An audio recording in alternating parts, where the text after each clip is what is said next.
Hello everyone, welcome back to Motivation with me. Now, yesterday we spoke about motivation and the elders. So, we saw how a small word or small action or even a small behavior brings about motivation in an elderly. Because we should remember it is them who brought us to where we are, and we must be there for them in return. I hope you could still remember that story about the boy and his father. So today we're going to do motivation and the sick. Now, when I say sick, I mean people who are suffering from an illness or from a disease. Something that is incurable or has a less percentage of curing. For example, like a cancer. Now, try to understand that person's perspective in life. They feel alone. They feel very unwanted. They feel very unlucky. Like, why is it happening to them? Why at this time of their life? So, at that point, they become very low. They have a very low self-esteem. They feel so weak. Alright? And most of the time, they are left alone to deal with these problems. See, maybe they're getting the best treatment, the best medication, they're getting the best facilities. Yes, but try to think, is that what they want? Of course, they want to get better, but is that what they want internally? Is that what they want internally? What they wish for is to hear words from you, words of motivation, words of encouragement, words such as, "You're not alone in this, you have me." Words such as, "I'm there for you, you don't have to face this alone, you don't have to cry." That kind of words. Even if it's a small behavior, being next to that person, that's something.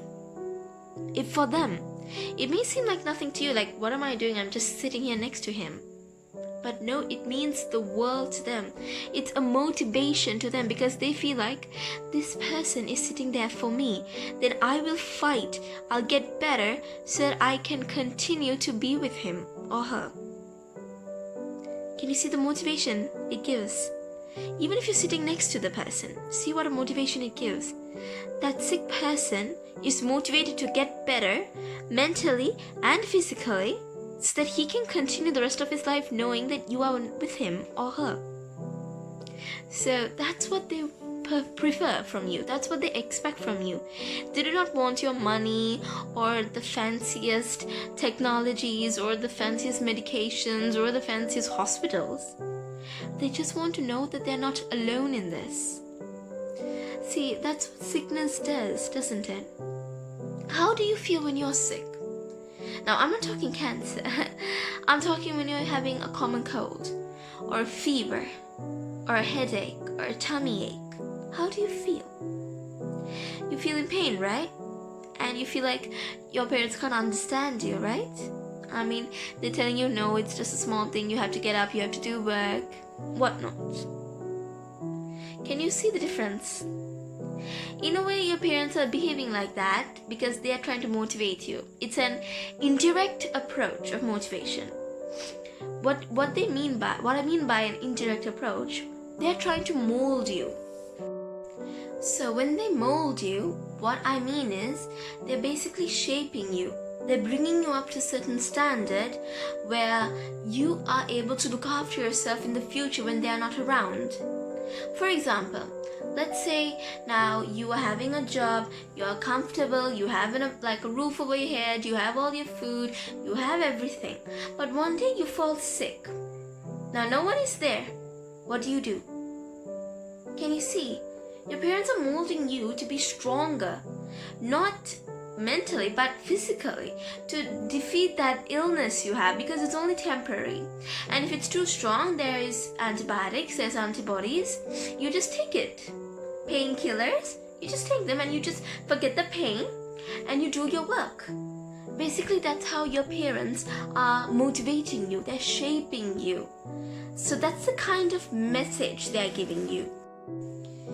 Now, coming back to talking about the sick, think about those who are in hospital or those who are in the homes for the sick. Now, I personally have been to 2 homes for the sick, and one home was particularly for people who were down with cancers. And when I was with them, I saw that the inmates, they always encouraged each other. They always made each other feel like they're not alone. They encouraged themselves, they encouraged each other. They were like one big family. And I had never seen such love, such teamwork, such dispersion of motivation, of encouragement, of such sincerity in such a community. I have honestly never seen that. That was my first time. And to be part of it, I was immensely honored. I was truly honored.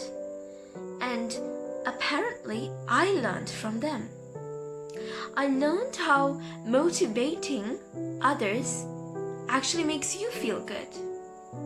I learned how motivating others, no matter the consequence, no matter the circumstance they are facing, how they tend to grow up, how they tend to build themselves to be better, how they tend to build themselves to be better not only for them but for the future, not of the world, but for their future, for their own sake of the future.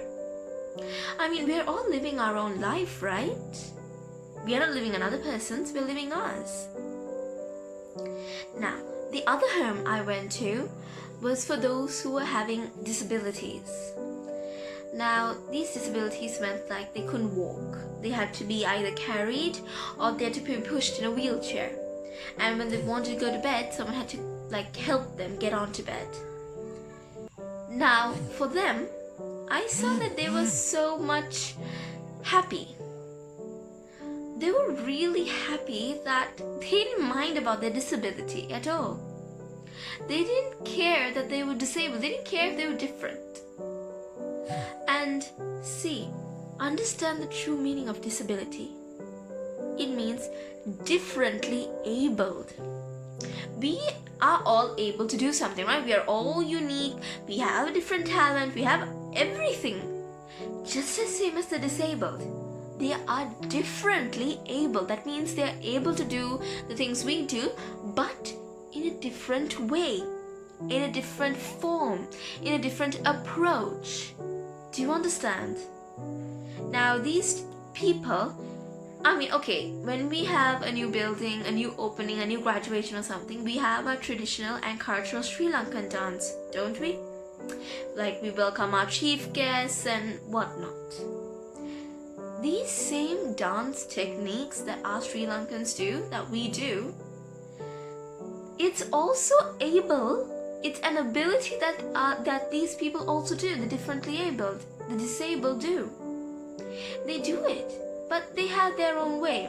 There are a few mistakes up and down, but look at it. They're still doing it, aren't they? But it's a little different. Maybe the hand signals are not doing it right, or their footwork is wrong, but they're doing it. The fact that they're doing it shows how much of motivation was put in.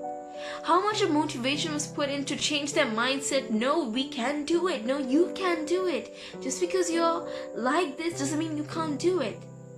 That kind of push, that kind of motivation has been given to them. And that's the same motivation I give to you. Even if you're disabled or not. You're all different, you're all unique, which is why we should always remember to share that with others.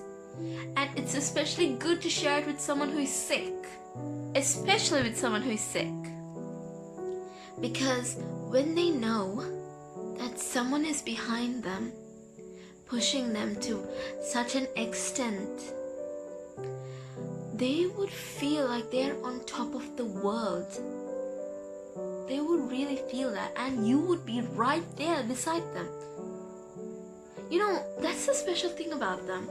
They don't take the credit. They always remember who was with them, who was beside them, who was motivating them. That's a really amazing task and ability they have. I will tell you this. Before the COVID pandemic attacked our countries, or all of us around the world, I was working at an institute as a volunteer psychologist. And in this institute, it was harboring and teaching children with disabilities. Now I'm talking children. Children with 3 disabilities: Down syndrome, autism, and cerebral palsy. So, Down syndrome and autism were somewhat able. I was able to help. But the toughest one was cerebral palsy, because we're dealing with kids who can't walk actually. They can't walk, they can't talk, and they have very limited movement of their hands and legs. That's why they're always in a wheelchair. And a very different facial feature is there. Like, it won't be proper, it will be always a constant face. No emotion will be expressed. I remember one little girl there, and to me, she's my desert flower. Why do I call her my desert flower is because she was very unique. It's like a very rare flower you can find in the desert. That's why I called her my desert flower. She was really special. You see, before I came there, I saw her records, and I saw that she was very aggressive. She would cause a lot of tantrums, she wouldn't listen to her teachers, she would always bully her friends. So I was a little worried for this child. Now, apparently everyone told me to do not show any sympathy to her. Be very strict towards her. But you're still dealing with a child. I then did a little bit of depth in research towards her, and I found a very sad family history, family background, if I am to be saying. However, I won't reveal anything because I am sworn to keep confidentiality. I will tell you this though, because I knew what she was undergoing in her family and that no one else took notice of it, and that it was not considered a very important factor. I approached her a different way. I didn't go very strict. I approached her with love. I have told you before that love itself is motivation, right? It is motivation. When you have love for your partner, love for your mother, love for your father, or anyone, love is still a motivation. Loving another person is motivation for them. So now that's what I did to this little girl. I showed her love. I showed her love which she has not noticed before. She was really actually confused. What was I doing? Why was I the only one behind her actually? She would actually ask in her own language, and she was having Down syndrome, like this. For them this means why. Like, why you? Why you? So she would ask, why you? I simply said in my language, I love you. That's what I did. She knew, now they knew shapes, right? So this is obviously the shape of a heart. I'm of course not really good at it, but when I showed her this, she understood what it was. And from then on, and I will tell you this honestly, she has changed. She changed dramatically just because someone loved her, someone motivated her, and someone was behind her. Now, I'm not boasting this. I'm just telling you these real life experiences so that you can also imitate the same thing. Remember to always pass it on. See, why do we write books with morals or anything? We write it so we can pass it on. We learn it and we pass it on. It doesn't have to be your generation. It can even be your best friend or your enemy or your rival, a colleague, a peer. It doesn't matter. All that matters is you pass it on. Now my little desert flower is happy as ever. And whenever she would get into trouble, her teachers would always wonder how she would anyhow listen to me. I would only just raise a finger and say no. and she would stop. She was so obedient after I came. And I showed her a different way of life. And that was through motivation. Maybe some of you will see it as a stupid thing, a stupid approach, but I assure you it's not. Love in itself, in its own form, is motivation. Towards a sick one, it's motivation too. Because when you're sick, that's what they need more than your attention. We say that when we're sick, we need attention, but no, we don't. We simply need love. And love is motivation itself. Motivate them. Be with them. Tell them about what happened for your day, or what you thought was funny, what you saw on TV, a new cooking style or a new dish, a new restaurant that opened up. Just talk something out of the blue. It just lifts their spirits. It makes them feel less alone. It makes them feel happy. So, that's what I would like to tell you guys. Always remember to motivate it. Motivate these people, because one day it will come back to you. Do good to get good in return. It will take time, but it's worth it. It's worth all the effort you put in. Now, I hope you enjoyed this video, and tomorrow will be a reflective story. And trust me, you're gonna learn a lot from that story. So I hope you enjoyed this video. Take care. See you soon.